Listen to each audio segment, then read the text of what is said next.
Automated Testing Techniques with Christoph Vollmer.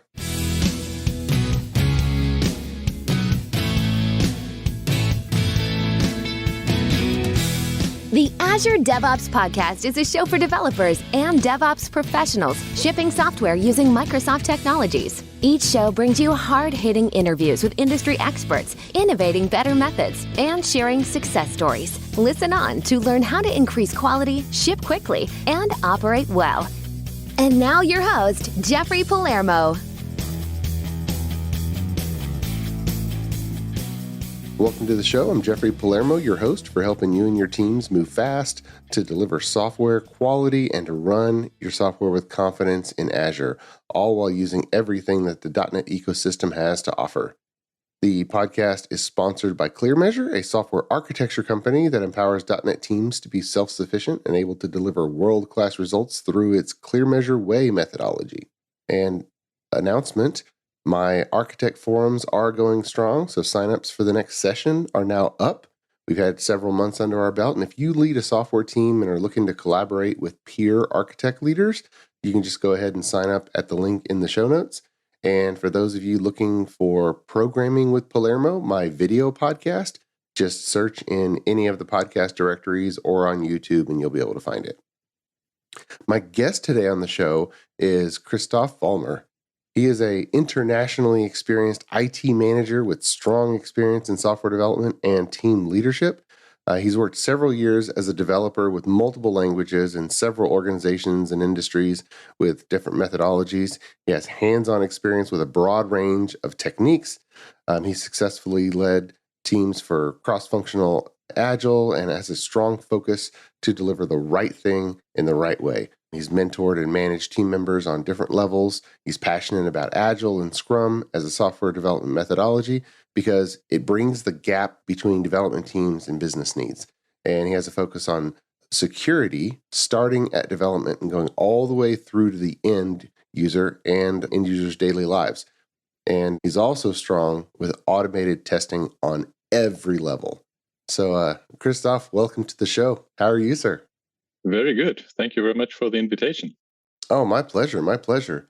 Now, I'll kind of let the listeners know, I have to give you credit just for something personal. You had recommended a typing tutorial for my kids called Mario Teaches Typing that they've actually benefited from. And I'll let the listeners know if they have any kids who are needing to learn typing. I think that's still going, isn't it, Christoph? Yeah, I think. And glad you liked it. When I think I was at uni and this thing came out and I was not able to do good 10-finger typing. And I saw this, I think, in one of the computer shops and I thought, oh, might be fun. Tried it out and quickly got very good with it. I had a few issues because special characters were not well supported with the German keyboard at that time.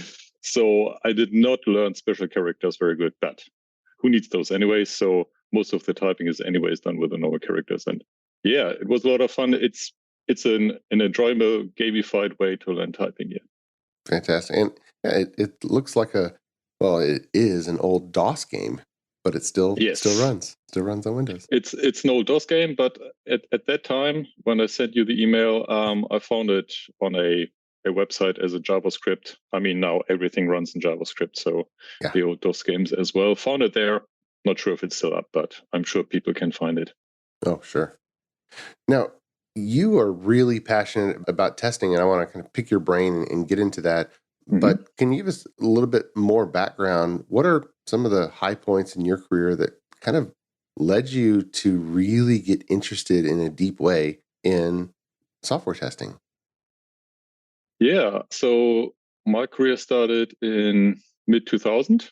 And at that time, there was not a lot of testing, let's put it that way. When I got asked to implement a new feature, I did some coding, and then I grabbed the customer database, or 2 or 3. Mm-hmm. Those were the days when you had customer databases on site.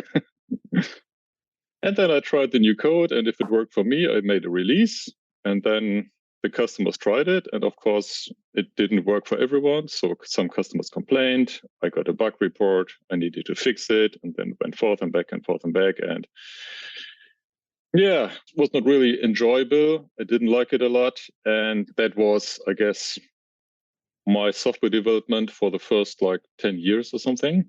And then I got introduced to automated testing in the way of unit testing. And I thought, wow, that's fantastic. I implement a new feature, I write a test, it works, and I can even be sure that it didn't break anything else. How cool is that? Right. And yeah, from then it just went on from the unit testing, which was really just basic unit testing. I learned about the testing pyramid, about the other testing levels. And from there onwards, performance testing, accessibility testing, security testing. And I just realized that I can make my life as a software developer so much easier when I use the right tools and the right frameworks to make sure that the software quality is really good. Then, yeah, life as a developer is just so much better. So I enjoyed that a lot, and I try to learn as much as I can. I try to stay up to date with new trends and libraries via Alvin Ashcraft. He was on your show. And I read his digest daily. It's just a fantastic source of new information. And he has also the section about methodology testing. I think it's the name. And yeah, that's as well how I see new things. For example, things like Stryker or other things, which then help to improve even more in other ways. Yeah. You mentioned the testing pyramid. I think that that's a concept that a lot of listeners and a lot of developers around the industry still, aren't terribly familiar with. Can you give us the high points for the listener? What is the testing pyramid? Yeah, just very, very quickly, just imagine the pyramid, what a pyramid looks like, and then you make three sections, 3 parts, and the lowest part is unit tests. It is very broad, so it means you have a lot of tests there. Well, all of this is automated testing. First thing, you've got a lot of unit tests in the lower end, so you want to make sure that you have heaps of tests and they are automated and you can test the business logic that you write. So these are executed very quickly. That's why you can have a lot of them, and you should try to validate all your business logic there. Then in the middle section, you don't have that many tests. You have integration tests there. And this is where you start integrating with other things. So you had also a lot of other great people in your podcast. They talk about integration tests with other systems, mainly, of course, a database, for example. So you have interactions with a database, but you can also have interactions with email server, with storage, with whatever things you might message queue. And this is integrating with at least one other system or maybe multiple systems. And then you're on the top, you've got the UI tests or end-to-end tests, depends a bit on your system. And there you really integrate everything. So this really means end-to-end test having from start to finish all the systems being part of your test. And the reason why we've got it as a pyramid and why we have a lot of unit tests and very few end-to-end tests is because the tests on the top are more brittle. When you integrate everything, you just can have more problems because the configuration might be a problem, a network, whatever. I was, for example, part of a team at some stage, and we had UI tests in the browser, and they broke one day for no good reason. And I got told, yeah, sometimes they are brittle, we just run it again. And they failed 2-3 times. And then we looked into it, and it said timeout, and we were a bit confused. And then we heard, yeah, one of the other teams in the office is downloading DVDs from the head office. That's why the network is so slow. And that was the only reason why the tests broke. So it just shows you these tests are not very reliable. They've got so many moving parts, so you cannot be sure what the real issue is. It can be anything. Can be something is really going wrong. Maybe you did something wrong in your code, but maybe it's just something else. That's why we say testing pyramid, lots of automated, very small tests at the bottom, and just a few that test really the interaction between everything on the top. Mm-hmm. Yeah, that's a good point. Now, for people who are writing unit tests and integration tests and full system tests, I know from my experience, it was just hearing about one tool here, another tool there for some other people, and then trying out for myself. A lot of time has passed since automated testing has become popular. In your view, when you either start a project or start framing out a new environment for test automation, what are the go-to libraries and tools that are your favorites for use in your automated testing?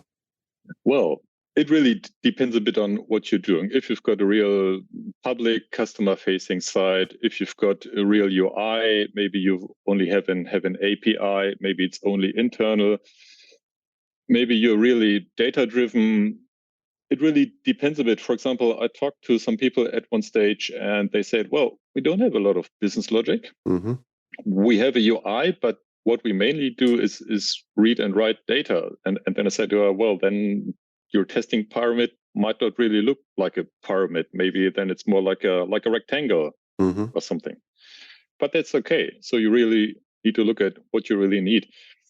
Looking at different test frameworks, for example, coming from the .NET background, of course, maybe I should say, there we've got, for example, NUnit, MS Test, XUnit.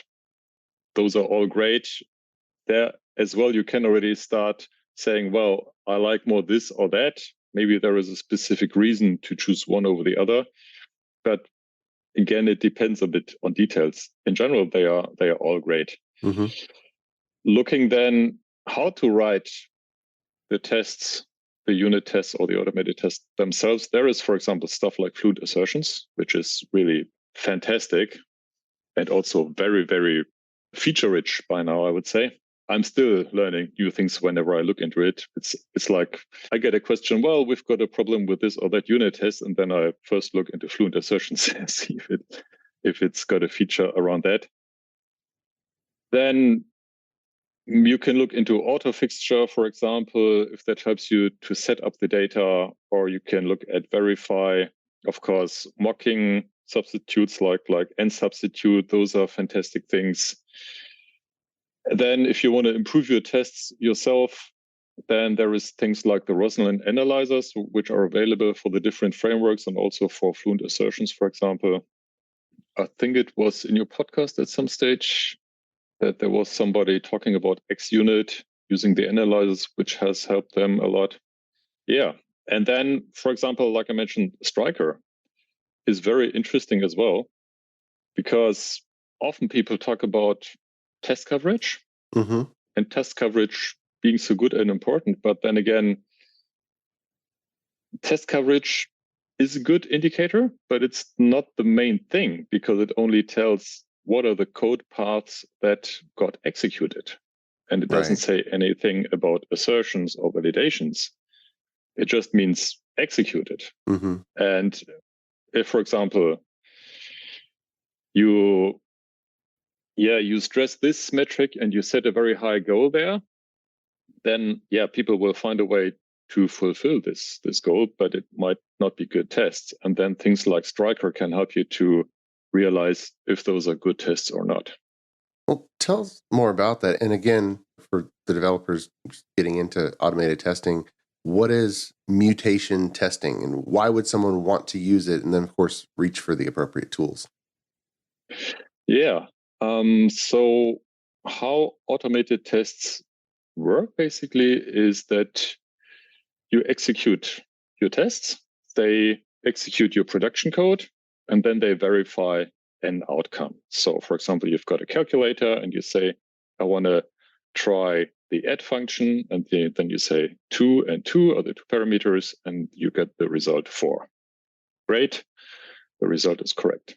And then you write a lot of these tests and you try to make sure that the different aspects of your production code work well. This can be, like I said, any kind of business logic, like with bank accounts, making sure that people don't withdraw money when there is nothing left on the bank account, or people are over 18 or 21 when they try to apply for something or whatever you've got there. Mm-hmm. Then you write tests around that. But the thing is, tests are only as good as the people who think of the tests. Right. And you might not have the right idea or not the right experience, or might not have understood how the code can or should be used. And then you don't write good tests. I mean, it happens all the time. You write a lot of good tests and then a bug report comes back. What you normally do is you write a new test, the test fails, and then you write the new code, and then the code gets green, and that's good. But another way to see how good your tests are is mutation testing. So Stryker is one of these mutation testing frameworks. And what mutation testing does is that it takes your production code and your tests, and then it does a mutation on your production code and runs all the tests. So going back to the calculator example, in the add functionality, we've got the plus operator, and then we say parameter 1 plus parameter 2, and then we return the result. Mm-hmm. What mutation testing then would do is it would take this operator, the plus, and reverse it into a minus. And then it runs all the tests. So the example would be 2 and 2 are the two parameters, and it would replace the plus with a minus, and then we've got 2 minus 2, and the result is 0, but we expect 4. So then the test would fail, and the mutation would be killed. And that's then a good thing. The test is good because it caught the mutation. That's basically the idea behind mutation testing. And yeah, then you can make it quite complex. So there is, of course, normal operations where there is the opposite, plus is minus, and multiple is division. But then you get into things like link, and then you have take and skip, like opposite functionality. Mm-hmm. And if you go further and further, of course, mutation testing can also mutate strings. But then, of course, we get into areas where it's like, yeah, not every string is really important for our production code. Mm-hmm. So you might just do some logging, and then it's not important if the logging string gets changed. That does not have any impact on the production code or the product quality. And then it's not important that the mutation does not get caught. So then you need to do some fine tuning and tweaking with what do I want to test. But Stryker, for example, has a lot of ways there that you can configure what do you want to test, how much you want to mutate. And yeah, Stryker is fantastic. Now, I think I even saw that it has a baseline feature. So you can do like, okay, I've got a baseline here, and you can run the mutation tests on a new branch and compare it. And yeah, again, fantastic, really fascinating. Mm-hmm. Okay, awesome. Well, we'll make sure to put a link to Stryker in the show notes, as well as the other tools that we mentioned. Many thanks to our podcast sponsor, ClearMeasure. ClearMeasure is a software architecture company that empowers clients' development teams to be self-sufficient, moving fast, delivering quality, and running their systems with confidence. Whether starting a new project or developing new technologies or techniques, ClearMeasure sets up your team to deliver world-class results. Learn more at www.clearmeasure.com. ClearMeasure, empowering software delivery. ClearMeasure is also happy to be a sponsor of the video podcast, Programming with Palermo. Watch, learn, and program alongside Chief Architect Jeffrey Palermo. Videos are added weekly and available on syndicated locations supporting video podcast or by visiting palermo.network. Tune in today. Going back to the build pyramid, you said something that was really interesting to me. I love the way you explain it, but you mentioned unit test and integration test, and then the full system test of the pyramid, but it might not be a pyramid. But you stress writing the unit test and having the however many unit tests are appropriate so that you have a foundation of small tests before you do the other tests. I think, is that how you think of it? As struck me is regardless of how big the bottom is, it's your foundation for the other testing. Is that how you think of it? Yeah, I think it makes sense. looking at what the reality is, you might not be there or you might not get there straight away. But the foundation to me is absolutely automated unit tests. Mm-hmm. That is, it is easy to write and it runs very reliably. Yeah. So that's why it is the base. Yeah. From there, you can add whatever is appropriate again. But yeah.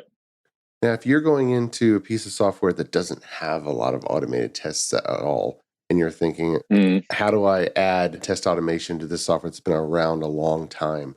What is your thought process to adding in automated testing to legacy code? Legacy code.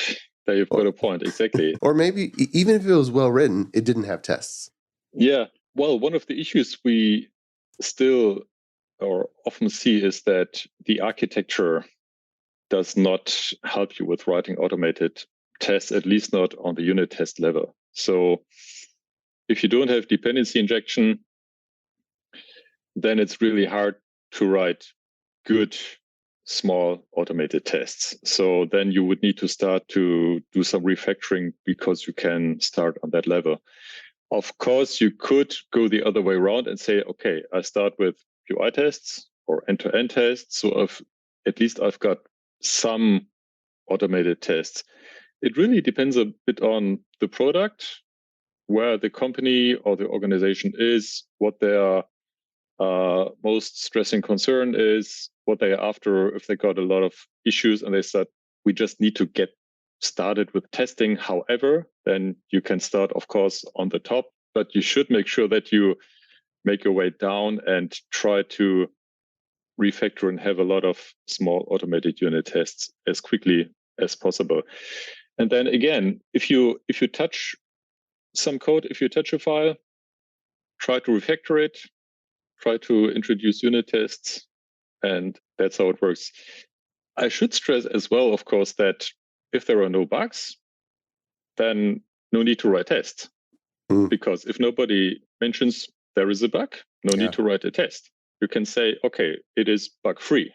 As soon as someone says there is a bug, of course, you can start, first write your test, refactor code, fix the bug, and then you can increase your test coverage step by step. That's interesting. A lot of people who have been educated in test-driven development know the red, green, refactor, and have that drive feature code. But how does test-driven development intersect with production code that's out there that just has a bug report? The feature's already been written. What's the sequence? Well, if you've got a new feature, of course, I would say as well, try or use TDD. I'm not going to insist you need to do TDD, but I've tried it myself and it has helped me a lot, as well with how you use your code, how you use your interface, how you define your interface, because you start using it straight away. So that is useful. I would go with the TDD cycle then, absolutely, and say, okay, first write your test, make it green, refactor, implement new code, implement the feature step by step. If there is code out there and then you've got a bug report as well, I would say write your test and go over the TDD cycle. But if there is, like I said, features out there that have no bug report, they are out there, they just work, then, well, no need to write a test for it, because then you would spend time and resources and money on writing a test for something that might work perfectly. And then it's always this discussion with the management, well, why do we need to write tests? Do we really need to write tests? Is it not a waste of money and time and resources? And I would say, yes. When I was younger, I would have said, yeah, no, we need to write tests. But by now, I would say, yeah, okay, I understand it. If there is a feature out there and that has no bug reports, no need to write a test. That's perfectly fine. Which then as well brings us back to the test coverage discussion. How far do we want to go with existing code? What is the goal there? Do we need to aim for the 90, 95, 80% something? If there is a lot of code out there and just a handful of bug reports, how do we go about it? Yeah. I think it's so powerful to use an automated test to reproduce the bug that just got reported in production, to kind of prove that we understand how it happened. Yeah, absolutely. Now, there's some movement on the full testing side, and you've mentioned just in our back and forth emails ahead of the show, Playwright as a tool for full system testing. I would like your take on that, but kind of the top of the pyramid, how should listeners think about full system testing and approach that, and where does Playwright fit in? Yeah, so full system testing really should make sure that, as you say, the full system really works. So all the parts together, the configuration, that everything works, or maybe even with the UI test, you need to make specific tests about layout or UI controls that behave in a specific way, which you can't test in a unit test. Little side note, of course, you can write unit tests for JavaScript frameworks for UI there as well. You can write tests like, okay, if this field is empty, or I've got a controller, and then if this is empty, I get like this or whatever. Mm-hmm. But if you want to then really go with the UI, you would write UI tests and make sure that everything works. Of course, don't test everything again. So if you've got the calculator there, going back to the calculator example, let's say you've got a UI, a web UI, and you've got 2 parameters, and you can choose, I want to add these 2 numbers. Don't write a test for something that is already tested in the levels below. That is just, again, a waste of time, money, and resources. But everything that could not be tested in the levels below needs to be tested on the top then, how the full system works, things in the UI, and these things. And yeah, how do you write these tests? There as well, new frameworks evolve, and there is now Playwright from Microsoft. And I haven't written a lot of tests with it, but what caught my eye at some stage was a YouTube video about a new release. I think it's now a few months, was at end of 2022. And in the video, I saw the Visual Studio Code integration. Mm-hmm. And that really caught my eye. And I thought, I need to try that. If it's really that easy. And I must say, it was that easy. So within Visual Studio Code, with the extension, you can say, okay, install Playwright. And then you do already get a few examples. And then you can say record test. And then you got a little browser and you click through your UI. And then you've got your code. So this code is not perfect. You need to tweak it. There was something missing. And of course, talking about secrets, you need to do something about that. And we also don't have the page object pattern then. So if you want to make your tests maintainable, of course, again, if you write automated tests, be careful, make them maintainable. You don't want to lose time and money there as well. So writing good test code is as important as good production code. So with the Playwright tools, you do already get quite a few things. That is really nice. And then you just need to tweak it and apply best practices there. But what got me, I had a discussion at that stage that somebody said, oh yeah, we need to get started with these automated UI tests, but yeah, we don't have time. We cannot have 2 people sitting there together, but we've got the domain expert that knows the software, and we've got the developer that knows how to do the coding. Well, I wondered a bit how the developer does not know the product, but let's ignore that for now. And then I said, yeah, well, there is a way, for example, you can just give the domain expert the Playwright tools. They just click through what they think would be good and important test cases. And then the domain expert gives the code to the developer, and they can then clean it up, apply best practices, commit it to the code base, start the automated tests in the pipeline, and yeah, all of these things. Nice. Yeah, I love the tooling getting so mature in so many of these areas. Yes, absolutely. And I'm looking forward. I'm sure that we'll get some Visual Studio extensions or support at some stage as well. But what we do already have with Visual Studio Code, that is already fantastic. Yeah. Mm-hmm. Now, you mentioned just in passing the page object pattern, and I want to dive into that because I think a lot of listeners maybe aren't familiar with it. So what is the page object pattern and how does it fit into UI testing? Yeah, page object pattern mainly is about writing maintainable code.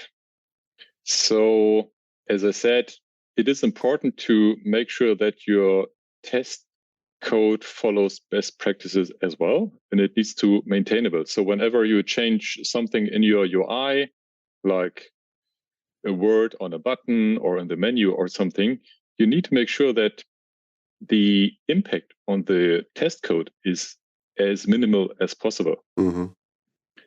And for this, of course, you need to have things like constants and where you reuse things.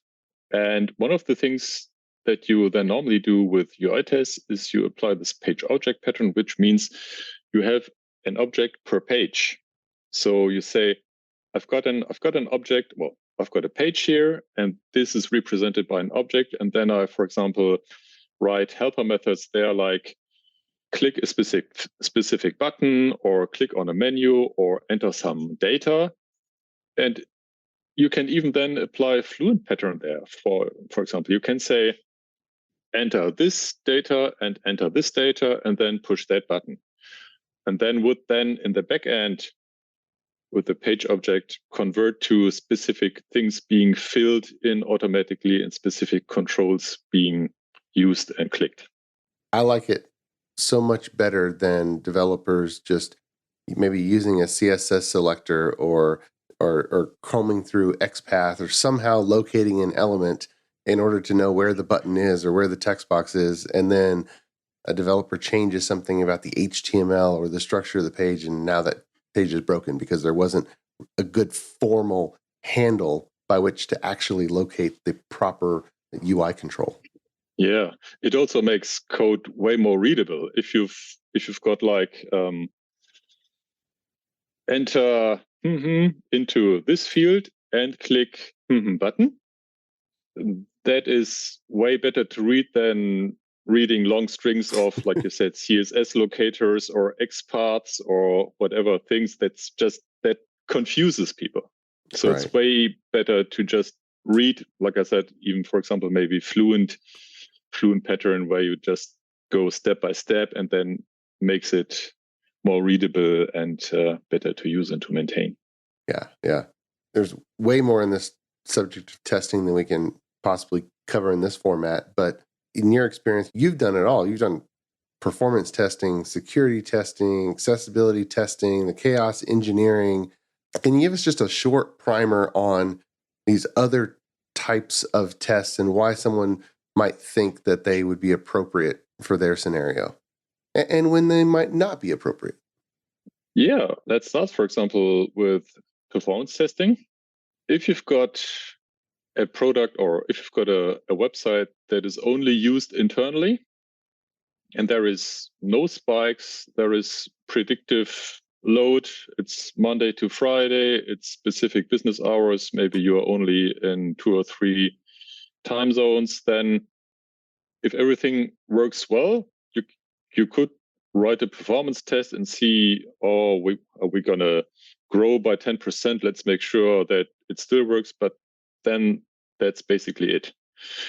So there is not a lot of need for performance tests. On the other side, if you have a public facing website and you've got like a shop system, or you've got a specific provider that has specific peaks, then you want to make sure that with these peaks, your website is still working, or even your full system end to end. So It's not only about the website, it's also about backend storage and everything in between. So then you want to do some performance testing and want to make sure that your full system can handle the spike. At least there are other aspects to performance testing as well, like does my system has any memory leaks or things, or maybe it is even sized too big. Maybe I can downsize some of the parts of the system. So all of these things can be done then. Accessibility testing I think should be important to everyone. But yeah, time and again, I see that people say, this is only internal and nobody needs accessibility here, which is a bit sad, because you never know who starts in the company next month or something. And accessibility helps normal users as well. So being able to tap through the controls in the right order, or to use controls with space and return, or maybe have some shortcuts through the website, it helps everyone. And this is also part of the accessibility. That's a good point. Decades ago, it was normal to be able to fly through software using only buttons on the keyboard. And with the web, it just now everyone's pointing with a mouse and trying to hover on the right button to click. And even if you try to use the keyboard and just tab through, sometimes the tab order is all out of whack. And what I found fascinating is it seems like the same work to implement the page object pattern and get full system testing working well is a big overlap with the work to make the application compatible with screen readers for the blind and other accessibility tools. Yeah. I don't have in-depth experience there, but yeah, it's I would say start from the beginning. Really try to make sure that you add accessibility from the start, because adding accessibility later on is always hard, like a lot of other things. If you want to retrofit it in, it's always hard. Yeah, for sure. And accessibility is I've got passionate about that. I've done some considerable project work in that. More than just, you might think, that they don't have the use of their eyes, or they don't have the full use of their ears or whatnot. But just any kind of alternate keyboard, or even just making your application faster to use with a keyboard. It's a lot of the same work. Yeah, and like you said, it can be any handicap. It might just be eyes, it might be ears, it might be something with the hand. Maybe they have a shake, or like for example, on my keyboard, I've got only the control key on the left and no control key on the right. So sometimes I see myself, I grab a coffee or something, or I drink something, and then I want to do a specific shortcut with the control key, but the other keys on the other side of the keyboard. And I just can't do it with one hand. So it's not working. Yeah. We need more coffee-friendly keyboards. Definitely. Well, Christoph, thank you so much for coming on the show and sharing with us these advanced techniques for automated testing. I really appreciate it. I know the listeners have probably been drinking from the fire hose and have learned quite a lot and have taken quite a few notes. So thank you. Thank you so much. It's been a pleasure talking to you. Oh, my pleasure. My pleasure. And until next time, keep shipping. You've been listening to the Azure DevOps Podcast, a show for developers and DevOps professionals shipping software using Microsoft technologies. Go to www.azuredevops.show for show notes and other episodes. On behalf of your host, Jeffrey Palermo, and our sponsors, thanks for listening, and may God bless you.